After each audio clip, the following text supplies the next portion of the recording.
सबसे पहले शुरुआत में ही मैं आपको कहना चाहता हूं कि हमने अपने मैनिफेस्टो में साफ लिख दिया है कि अग्निवीर स्कीम को हम रद्द कर देंगे, खत्म कर देंगे। अब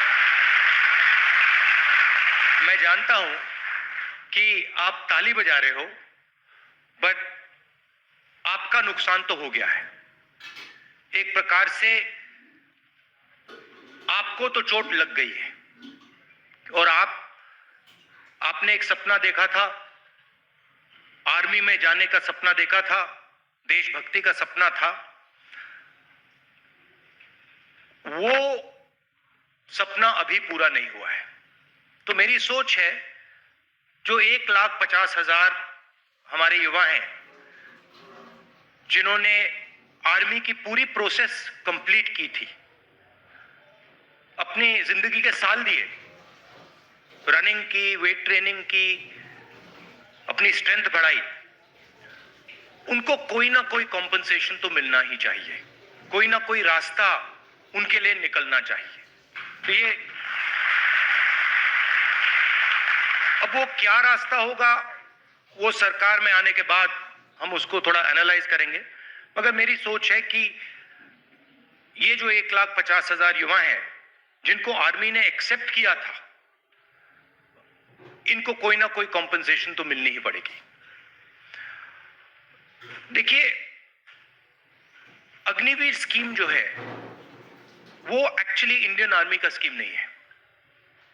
जब हमने थोड़ी गहराई में पता लगाया तो जब ये स्कीम बनाया गया, ये स्कीम आर्मी के लोगों ने नहीं बनाया है।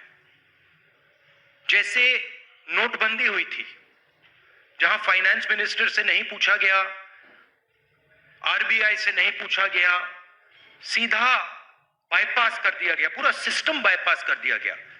वैसे ही अग्निवीर स्कीम को बनाने में पूरा सिस्टम बाईपास कर दिया गया। ये प्रधानमंत्री के ऑफिस में डिसीजन लिया गया, एनएसए ने डिसीजन लिया, नेशनल सिक्योरिटी एडवाइजर ने डिसीजन लिया, आर्मी से नहीं पूछा, बाकी फोर्सेस से नहीं पूछा। तो एक गलती तो स्कीम है कि स्कीम ही गलत है, मगर दूसरी गलती यह भी है कि आपने ये स्कीम लागू किया, मगर जिन लोगों के लिए आप स्कीम बना रहे हो, ना आपने उनसे पूछा, ना आपने सेना से पूछा, ना आपने हिंदुस्तान के डिफेंस एस्टेब्लिशमेंट से पूछा। मतलब आपने पूरा का पूरा कॉन्स्टिट्यूशन, पूरा का पूरा सिस्टम बाईपास कर दिया। तो ये मेरे मुताबिक दो प्रॉब्लम्स हैं। अभी चुनाव हो रहा है और कॉन्स्टिट्यूशन पर, संविधान पर पूरे फुल अटैक किया जा रहा है। हिंदुस्तान में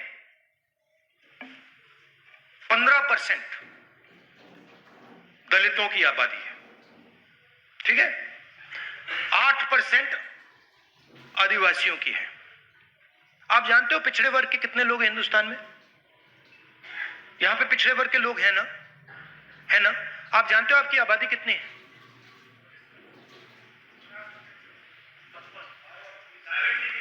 देखो, किसी को नहीं मालूम। 50, 55, 52, 73,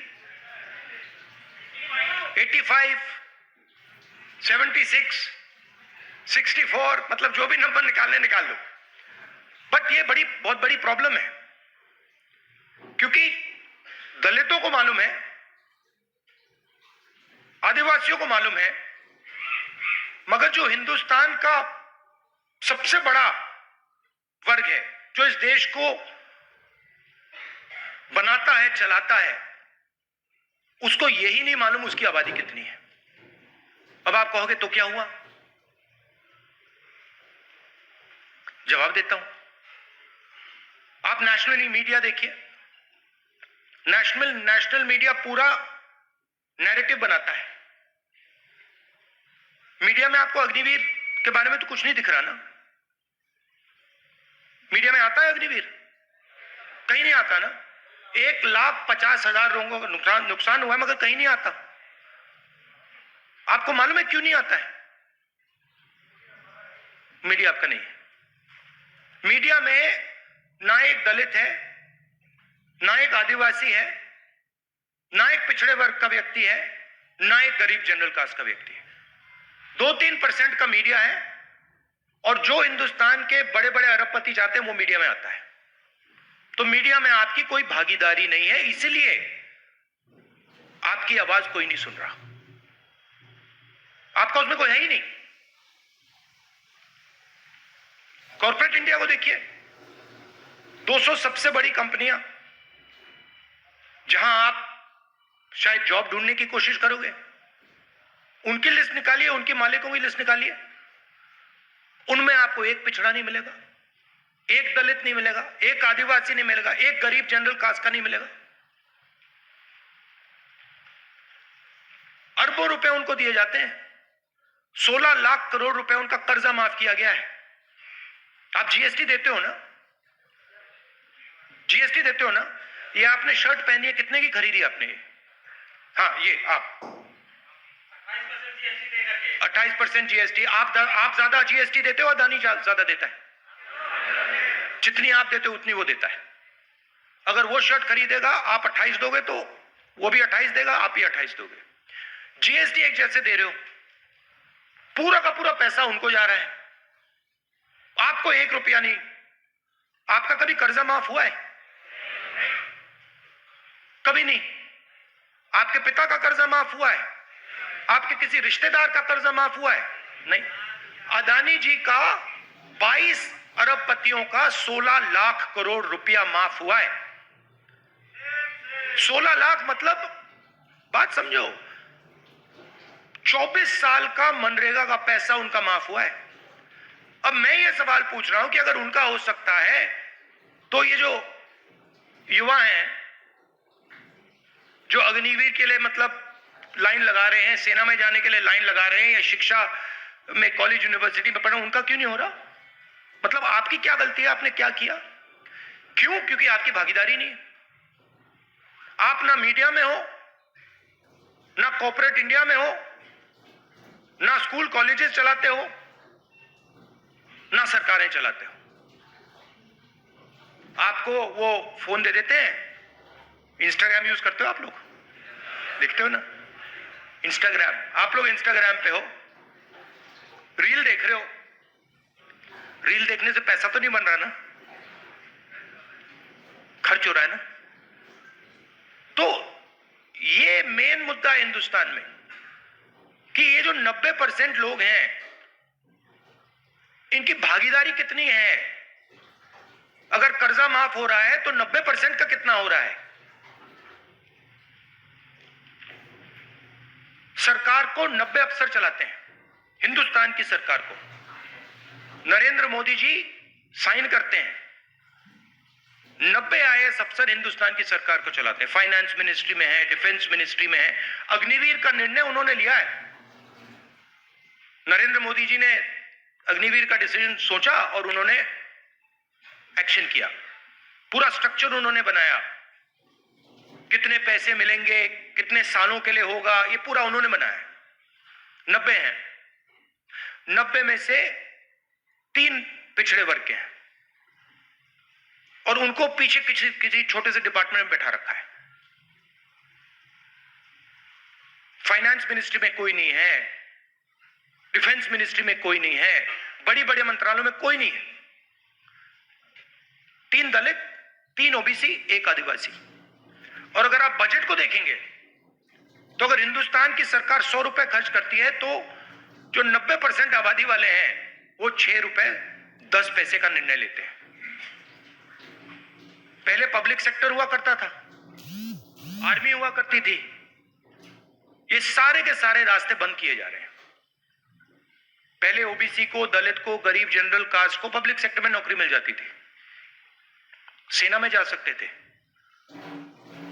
पेंशन मिलती थी। अग्निवीर क्या है? अग्निवीर का सच्चा मतलब है कि जो गरीब लोग हैं उनको हम पेंशन नहीं देना चाहते, उनको हम शहीद का दर्जा नहीं देना चाहते, उनको हम कैंटीन नहीं देना चाहते। अमीर लोग हैं उनको ये सब मिल जाएगा, मगर जो जवान हैं, जो शहीद होने के लिए तैयार है। वो दो तरीके के बन रहे हैं। एक अग्निवीर, उसको गोली लगेगी तो आप उसको कहेंगे भैया आप तो शहीद ही नहीं हो, आपको कुछ नहीं मिलने वाला, आप मर जाओ, हमें कोई फर्क नहीं पड़ता। और नॉर्मल जवान जिसको कहेंगे हाँ भैया आपको मतलब पेंशन मिलेगी, आपको शहीद का दर्जा मिलेगा। तो आप सोचिए चाइना से युद्ध होगा, एक अग्निवीर और एक नॉर्मल जवान लड़ रहा होगा। अग्निवीर क्या सोचेगा? अग्निवीर सोचेगा भैया अगर मुझे कुछ हो गया तो मेरी परिवार की कोई देखभाल नहीं करेगा, और अगर इसका कुछ हुआ तो इसकी पूरी रक्षा होगी, इसके पेंशन मिलेगी, इसके परिवार की रक्षा होगी। तो आर्मी का मोराल तो आपने वहीं खत्म कर दिया, आर्मी में फूट वहीं डाल दिया आपने। तो इसलिए हम अग्निवीर को खत्म करने जा रहे हैं। और मैं चाहता हूं कि आप थोड़ा पॉलिटिकली सोचिए, पॉलिटिकली एक्टिवेट होइए। आप 90% में से हो, आपकी शक्ति है, आप शक्ति अपनी पहचानो। मैं हैरान हो गया कि 1,50,000 अग्निवीर हैं, एक्स अग्निवीर, सॉरी, जिनको मतलब आर्मी ने एक्सेप्ट किया था, उनको फिर बाहर निकाल दिया पेंडिंग। बट मैं आपको सच बताऊं, जितनी आपकी आवाज होनी चाहिए उतनी आपकी आवाज नहीं थी। ये रियलिटी है। अब उसका कारण है कि मीडिया भी आपके खिलाफ, कॉर्पोरेट इंडिया भी आपके खिलाफ, सरकार आपको धमका रही है, शासन धमका रहा है, फोटो ले रहे हैं, कह रहे हैं जॉब नहीं मिलेगी, वो सब है। मगर 1,50,000 लोगों में शक्ति भी बहुत है। वही तो पाकिस्तानी, खालिस्तानी, वो सब। और आपके अंदर देशभक्ति का सच्ची आग है, आपके अंदर है, और आपको वो आतंकवादी कह रहे हैं, और पूरा मीडिया कह रहा है, वो पूरा का पूरा मीडिया कह रहा है, वो किसानों को कह रहे हैं, आपको कह रहे हैं। तो ये इसलिए मैं चाहता हूं कि हम एक साथ काम करें, और अगर हम आपकी मदद कर सकें, आपको आपके लिए आर्मी में रास्ता बना सके, तो हम पूरी कोशिश करके आपके लिए रास्ता बनाएंगे।